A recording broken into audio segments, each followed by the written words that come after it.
عشق رسول صلی اللہ علیہ وآلہ وسلم ایک ایسا جذبہ ہے جس کے آگے دنیا کی ہر چیز ہیچ ہے۔ یہ جذبہ مسلمانوں کو ہر ضرورت سے بے نیاز کر دیتا ہے۔ مسجد نبوی شریف کے احاطے میں 4 پولیس والے کسی کا انتظار کر رہے ہیں۔ پھر ایک شخص نمودار ہوا تو پولیس والوں نے بھاگ کر اسے قابو کر لیا اور اس کے ہاتھ جکڑ لیے۔ اس نوجوان نے کہا، جناب خدا را مجھے دعا اور توسل کی اجازت دے دو، میری بات سن لو، میں کوئی بھکاری نہیں ہوں، نہ چور ہوں۔ پھر وہ جوان چیخنے لگا۔ میں نے اسے غور سے دیکھا تو ایسے لگا جیسے میں اسے جانتا ہوں۔ میں بتاتا ہوں کہ میں نے اسے کیسے پہچانا۔ دراصل میں نے اسے کتنی ہی بار بارگاہ رسالت صلی اللہ علیہ وآلہ وسلم میں روتے ہوئے دیکھا تھا۔ یہ ایک البانوی نوجوان تھا جس کی عمر 35 یا 36 سال کے درمیان تھی۔ اس کے سنہری بال اور ہلکی سی داڑھی تھی۔ میں نے جرأت کر کے پولیس والوں سے کہا، جب اس کا کوئی جرم نہیں ہے تو تم اس کے ساتھ ایسا سلوک کیوں کر رہے ہو؟ آخر کیا الزام ہے اس پر؟ انہوں نے مجھے سختی سے کہا، ارے او ترک، تو پیچھے ہٹ، اس معاملے میں بولنے کا تجھے کوئی حق نہیں۔ لیکن میں نے پھر سے کہا، آخر اس کا تمہارے ساتھ کیا مسئلہ ہے؟ کیا اس نے کوئی چوری کی ہے یا کوئی جرم کیا ہے؟ بتاؤ تو صحیح۔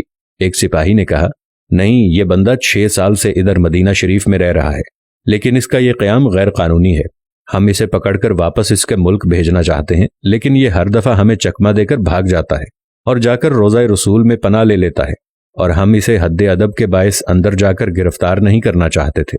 میں نے مضطرب ہو کر پوچھا، تو اب اس کے ساتھ کیا کرو گے؟ کہنے لگے، ہم اسے پکڑ کر جہاز پر بٹھائیں گے اور واپس البانیہ بھیج دیں گے۔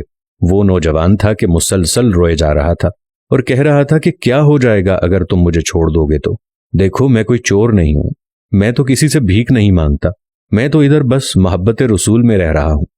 پولیس والوں نے کہا، نہیں، ایسا جائز نہیں، تمہارا قیام غیر قانونی ہے۔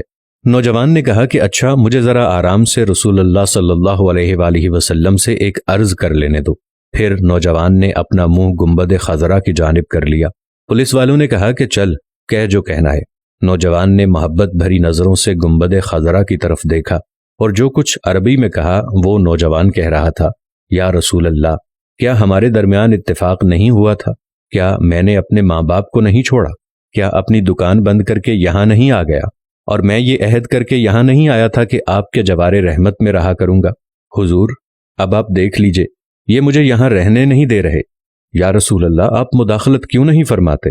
روتے روتے نوجوان بے حال ہونے لگا۔ اس کی ہچکی بند گئی، پورا چہرہ آنسوؤں میں ڈوب گیا۔ اس کا یہ حال دیکھ کر پولیس والے نے ذرا ڈھیل دی اور نوجوان نیچے گر گیا۔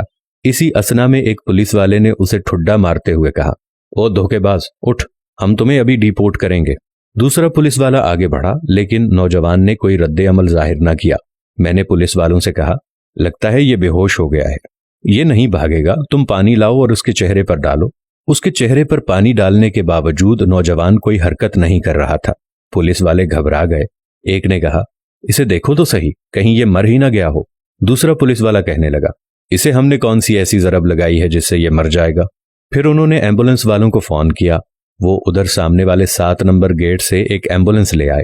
رضاکاروں نے نوجوان کی شہرگ پر ہاتھ رکھ کر حرکت نوٹ کی اور نبض چیک کی تو کہنے لگے، اسے تو مرے ہوئے کم از کم 15 منٹ گزر چکے ہیں۔ اب پولیس والوں کی یہ حالت تھی کہ وہ جیسے مجرم ہوں، نیچے بیٹھ گئے اور رونے لگے۔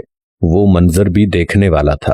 ان میں سے ایک تو اپنے دونوں زانوؤں پر ہاتھ مارتے ہوئے کہتا تھا، ہائے، ہمارے ہاتھ کیوں نہ ٹوٹ گئے، کاش ہمیں معلوم ہوتا کہ اسے رسول اللہ صلی اللہ علیہ وآلہ وسلم سے اتنی شدید محبت ہے۔ ہائے، ہمارے ہاتھ ٹوٹ کیوں نہ گئے، ہم نے اس عاشق رسول پر کیوں اتنی سختی کی۔ اس کے بعد ایمبولنس والوں نے اسے وہاں سے اٹھا لیا اور جنت البقیع کی طرف تجہیز و تکفین والے حصے میں لے گئے۔ غسل کے وقت میں بھی وہیں موجود تھا۔